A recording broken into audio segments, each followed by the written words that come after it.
With back to school upon us, new concerns have risen in St. Francis. The city's police department announced that a registered sex offender has been released and now lives in town. Their home address near St. Thomas More High School and Deer Creek Middle School. We are very concerned. Sophia lives near the offender, who has been on the registry since 1995. TMJ4 has decided not to identify the offender or where they live, as they have served their time. I was very alarmed by the proximity of the school and thought, isn't there a law against this or an ordinance against living so close to a school where there are going to be high traffic kids every day? Sophia wasn't alone in her concern.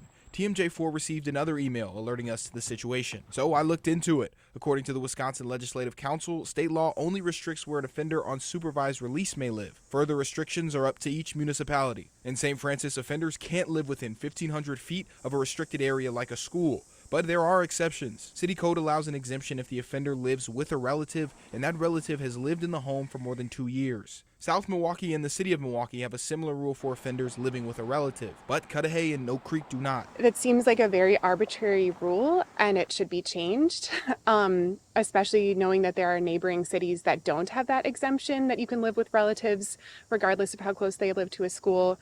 I think that the city leaders should really take a hard look at that and maybe consider changing it. Sophia says she understands people on the registry may be better off with family, but she hopes that there are changes if they have to live this close to a school. In St. Francis, Brennan Jones, TMJ4 News.